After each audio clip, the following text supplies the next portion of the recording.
नमस्कार दोस्तों, मैं हूं दीपक बर्थे और आप देख रहे हैं प्रदेश की आवाज। तो आइए बात करते हैं आज की कुछ खास खबरों की। खबर का हुआ असर। 24 घंटे में आमला रोड के नाले वाले मामले पर हुई कार्रवाई। नगरपालिका टीम ने मौके पर पहुंचकर नाले को खुलवाकर बनाई पानी निकासी की व्यवस्था। खबर मध्य प्रदेश के बैतूल से है। यहां आमला रोड का ताजा मामला सामने आया था, जहां रहवासियों ने अपने घरों में बारिश का पानी भरने से काफी परेशान होकर सरकारी नाले पर अतिक्रमण करने तथा उसके चलते बारिश की निकासी के पानी नहीं होने और सारा पानी उनके घरों में घुस जाने की शिकायत प्रशासन से की थी। रहवासियों ने बताया कि बारिश के जहरीले जीव सांप बिच्छू निकलना यहाँ आम बात है। दिन में 4-5 बार सांप बिच्छू निकल रहे हैं और इससे छोटे छोटे बच्चे और परिवार की महिलाओं पर जान का खतरा बना रहता है। आपको बता दें कि मुकेश यादव ने बताया कि वे और उनका परिवार ऐसे ही अपनी जान को जोखिम में डालकर रहने को मजबूर थे। आवेदन देने के बाद भी प्रशासन की ओर से कोई कार्रवाई नहीं की गई और न ही पानी निकासी की कोई व्यवस्था बनाई गई। आपको जानकारी दे दें कि अभी कुछ दिन पहले ही एक घटना कालापाठा के सरस्वती स्कूल के पास हुई थी, जहां एक बालक ने अपनी जान एक खंती में डूबने से गंवा दी थी। इस नाले के अतिक्रमण के चलते आसपास में इसी तरह के बारिश का पानी भरा रहता है, जिससे आम आदमी परेशान होता रहता है। इस खबर को हमने प्रमुखता से उठाया था, जिसका असर 24 घंटे में ही देखने को मिला और नगर पालिका प्रशासन ने तुरंत हरकत में आते हुए जेबीसी मशीन और पूरी टीम को ले जाकर नाले को खुलवाया और पानी निकासी की व्यवस्था बनाई।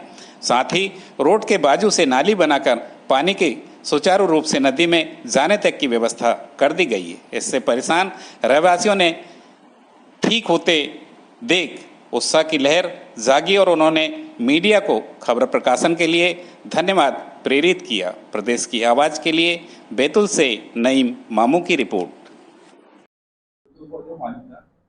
इसमें नगर पालिका ने क्या कार्रवाई की? जैसे कि ये न्यूज़ में कवरेज आया था, तो कलेक्टर साहब के संज्ञान में भी ये तथ्य आया, तो उनके द्वारा निर्देश दिए गए कि यथासंभव कोशिश करें और पानी निकासी की व्यवस्था करें। तो पीडब्ल्यूडी द्वारा हमारा जो नगर पालिका का अमला है वो स्थल पर गए और निरीक्षण करने पे, क्योंकि वो देखा हुआ स्थान है मेरा, तो मुझे ये तो पता है कि वो काफ़ी निचले स्तर पर था, तो पानी उसके चारों तरफ भरा रहता था। तो ये जब टीम जाके वहाँ इंस्पेक्शन किया तो वीडियोज़ वगैरह मैंने मंगाए, तो कुछ बताया गया कि पुराने समय में वहाँ पे रोड अक्रॉस पानी निकलने का अरेंजमेंट था। क्योंकि शाम उस समय हो गई थी उस दिन, तो फिर समन्वय किया गया पीडब्ल्यूडी और हमारे बीच में, और फिर हमने राजस्व विभाग से भी बात करी कि पारंपरिक रूप से जल निकासी की क्या व्यवस्था है।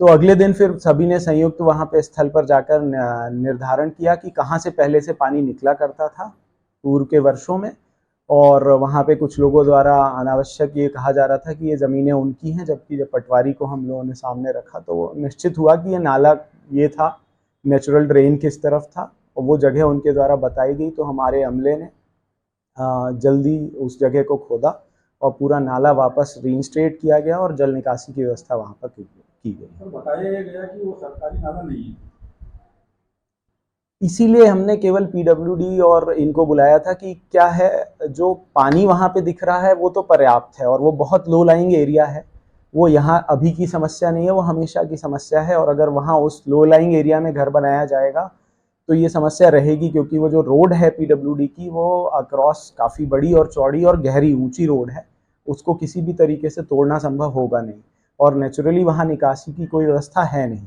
परंतु जिस एंगल से निकाला गया है ये सरकारी जगह है, सड़क के बगल का जो ROW कहलाता है वो एरिया है जहाँ से जल निकासी का प्रबंध किया जा सकता है। जैसे पीडब्ल्यूडी ने अपनी नाली लगातार बनाई हुई है, उस एरिया तक नहीं ले गए, अन्यथा वो हिस्सा भी नाली का ही था, तो वहाँ से खोदकर जल निकासी की व्यवस्था की गई। सर अभी ये टेम्परेरी व्यवस्था है, आगे फिर इसमें क्या है?